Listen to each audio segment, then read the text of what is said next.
there, welcome to my channel. And what is with this Korean makeup trend? So everywhere on Pinterest and Instagram, it's filled with the Korean makeup looks and a lot of inspired tutorials. So we're going to be trying it out and I'm very curious to know how it works like for our face shape and our skin type and my skin tone. So I went through a lot of videos and I found one which is something I absolutely love. So I'm going to be dropping that for you right now here. It's a little more kind of like realistic and wearable and approachable. So we're going to be attempting to do this look and let's see how it goes. It looks incredibly different from what we usually do from all the placements and the way they've applied the products and everything. And we're going to be trying a couple of the Korean hacks as well. And let's see how they hold and whether they actually do work for our face shapes and our skin. And now let's just jump right into the tutorial. So I'm this person who has no idea. Like I bought this t-shirt once and it was just like a plain white t-shirt and it had BTS written on it. It was just on really good sale, so I got it because of that. And I assumed that BTS is like behind the scenes. So I just thought it's like some novel stuff which is written and I got it and my cousin was like, oh my god, where did you get it and all that stuff. After that is when I realized that there is a band called this BTS and like people love it and I didn't even know that I actually ended up finding it. So both of the cousins I'm talking about, they're kind of like 12 years-ish, 12, 13 years-ish and they just love it. They love the trend. They love the way the lip looks and everything. So I just thought I should try to see and just see whether it actually works on us and see how it goes. So I'm going to be using a liquid skin tint today. This one is the Smashbox Halo Tinted Moisturiser. For hack number one from the Korean world, which is something I actually personally feel would work really well, is to use a spatula to apply the formula. So we're going to pick that up and I'm going to try to do like a thin layer of it on my face. I'm liking that it gives me like an even a very clean distribution of product. I feel like that's kind of what already does happen even if I go with a foundation directly on the skin. I'm going to pick up a brush and I'm going to blend it in. So both of my cousins are somewhere around the age of 12, 13-ish and both of them love the entire Korean trend and the entire like the entire makeup and all the fangirling, literally everything. That's literally what they talk about every time I meet them. So we're going to be like trying to see if it's actually worth the hype because I come from a different trend. I come from a different era and it's a lot more different. So I'm really curious to know how this is going to work. And personally speaking, I think this is really, really time taking to sit and apply it as thin layers like all across the face. I just feel like if I went in directly with a brush, it would have given me the same finish. I see most of the Korean tutorials, they have like flawless skin. Like, is that even possible? I've always asked myself. I don't know if it's just the genetics or if it's like the food habits or the skincare or what exactly is contributing, or maybe it's a combination of all three. But they're blessed with really nice skin. So moving on to the concealer, if you look at her, she has like a lot more of a lighter looking finish on the middle. So I'm going to be using a concealer which is like a shade lighter than my skin. This is the Lakme Instant Airbrush Concealer Pen. I really like their formulation of this particular concealer. It's really nice.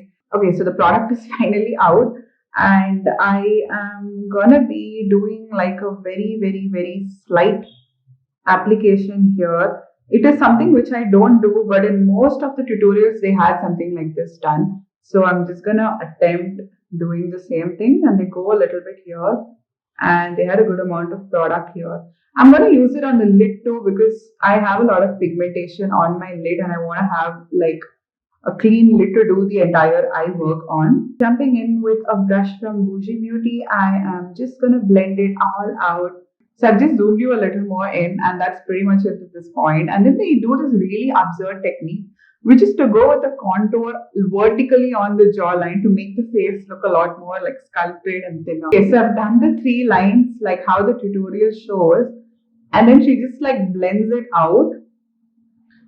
I am going to blend and hope that I look fine at the end of this. I didn't go too dark because of that, because I had a feeling like, what if it starts looking a little weird? I don't know. Do you see a difference from the front? Like when I look at the viewfinder, I just feel like it gives you the depth in that place, but then it looks like I've actually grown a beard. Go back to my foundation brush and buff it out. How is it that things work out on Instagram, but then on real life it looks really funny? Don't ever try that hack. I think it's really, really absurd. I'm going to do another thing which I found was pretty interesting, which is when they used a bit of contour over here, like on the sides of the nose. And I would like it to be a little pinched and a little underneath.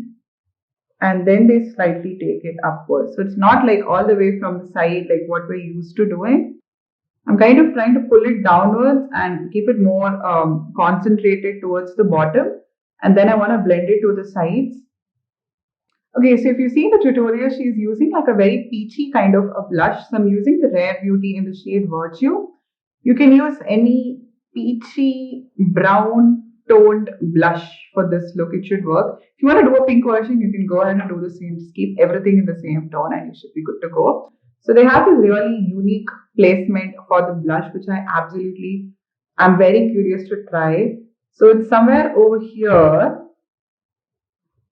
I am going to add a little bit here. I don't know how this is going to look on us. So what this does is that it goes all the way into the eye, under eye. I just think that looks really cute.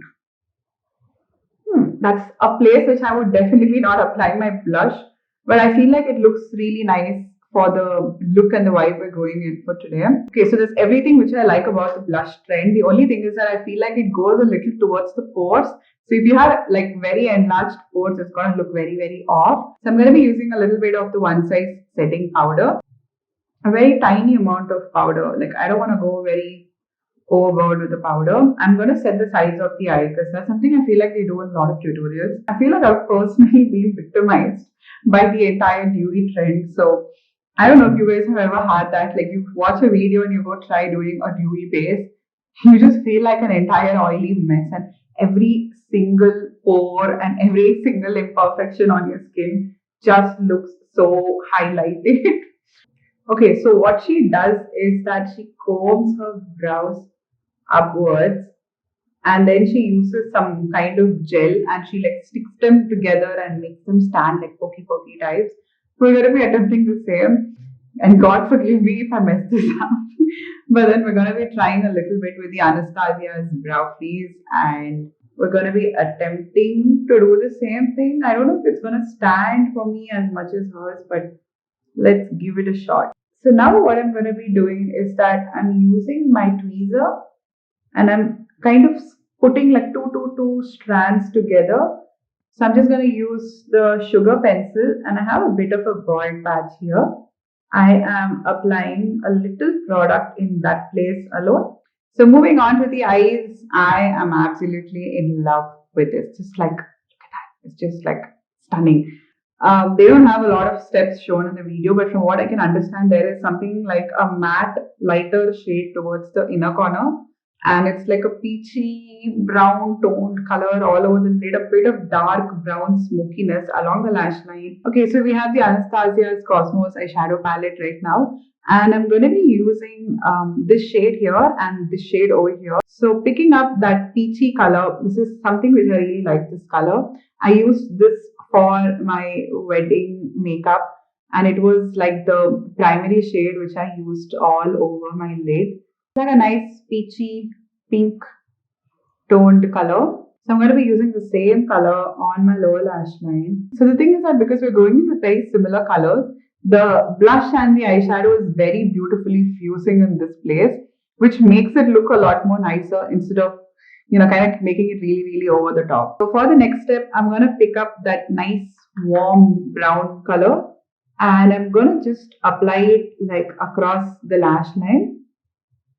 So I'm not doing any outer corner definition or crease definition at all.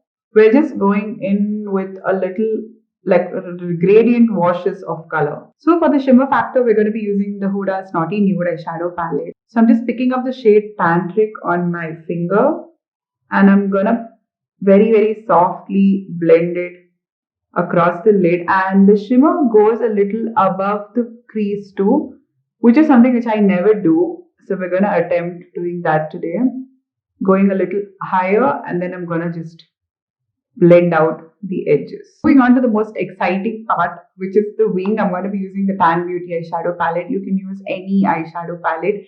It has a really nice matte black, which is why I'm picking this up. I'm using an angle liner brush and picking up the dark brown. And I'm going to take a little bit of black also. So I am going to keep it so close to the lash line that literally no eyeliner is seen, like that close. Using more brown as I go towards the inner area.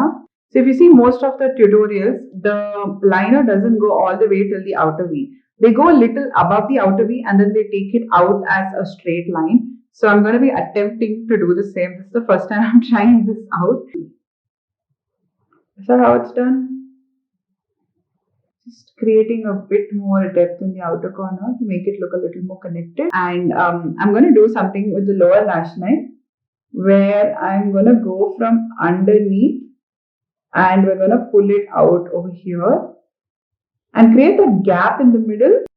I'm doing it only with the brown, not using the black. I don't want very intense definition. So just with the brown, teeny amount of shimmer over here. I usually hate applying shimmer on the lower lash line. So jumping into mascara, I'm going to use the Maybelline Lash Sensational Sky High Mascara. And I'm going to do a good generous amount of mascara. So I'm going to be using the Swiss Beauty's 3D Studio Effect Eyelashes in the shade Nova. So I'm just going to quickly apply my lashes and I'll be right back. Okay, so lashes are on and lip is going to be the hardest thing for us to do. So ideally they have a darker tint towards the center and it slowly becomes lighter as it goes outwards. So I'm going to have to fade my lip lines and let's see how to make this work. Now since we have lip pigmentation, I am going to be using the Nykaa Lips Don't Lie pencil in the shade Chocolate Boy. It's like a very neutral kind of a product. So I'm going to use it. So I did the lip liner and we're going to use the Etude House Fixing Tint in the shade Analog Rose. It is kind of like a warm kind of a color which would go with the look. So once I do a thin coat, I'm going to use my finger to blend it out. Okay, so post this, I'm going to be using the Etude House Dear Darling Tint and this one is in the shade, I really can't find the shade. So it just says RD302. Okay, so I'm going to be using that one. It's just like a dark cherry kind of a color, ever so slightly in the middle of the lip. So this is the final look. What do you think? I feel like it came out pretty okay. I really love the blush placement. I just wish that I went with a matte blush. I think that would have kind of helped with the trick. I just wish both of my tiny cousins would be proud of this and they feel like it's a good representation or a good way to kind of take the Korean makeup trend and do it on a wave that actually works on us. And you can send me your pictures on Instagram. I would love to see what you've recreated. Stay tuned for more and until next time, bye-bye.